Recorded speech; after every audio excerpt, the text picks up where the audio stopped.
Love on a Lighthouse. Okay. See, it was lovely to meet you. Hi. My sister had a terrible tragedy. Her husband and their baby daughter were lost at sea. You would have been your girl's age by now. I have to tell people. It's her mother. I'm her mother.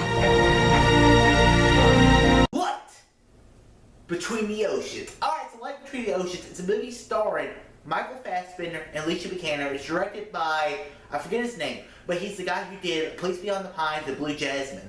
And what this movie really is, it's pretty much a love story between Michael Fassbender's character and Alicia Vikander. They're living on a lighthouse, and they're trying to have kids. They're just trying to live their life. They really love each other, basically. It's basically like an early 20th century love story after World War I. You have Tom, the main character, who's played by Michael Fassbender. He's a character who was in World War I.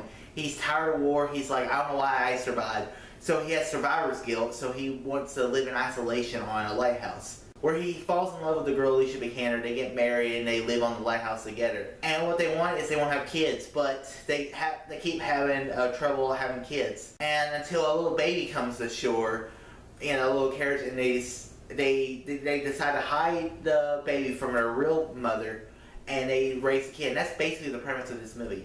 First off, the performances of this movie. First off, I thought Michael Fassbender probably performed better than every other actor. There were some moments where I felt Alicia Vikander was a little crazy, but one thing I really liked about it, you could kind of understand how these two characters got to where they were. You could totally see Alicia Vikander's point of view of why she wanted to take this little girl. My negatives of this movie was, first off, the movie dragged on a little too long. I wish it would have been cut down a little bit, because there was moments in the movie where I was just like, ugh.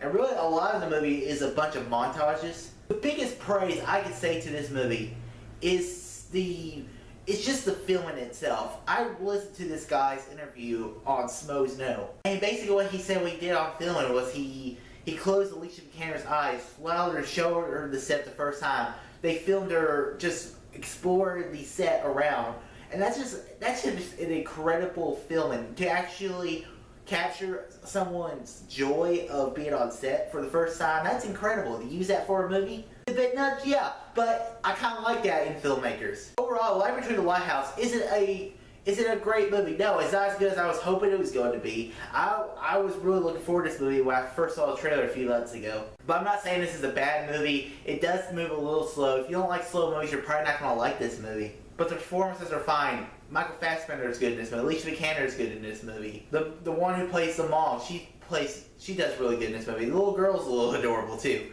I'm going to give The Light Between the Oceans a C. Did you like Light Between the Oceans? What are your thoughts? Comment below, let me know. If you like this video, click that thumbs up button, subscribe to see more, and tell your friends about Easy Nation. All too easy.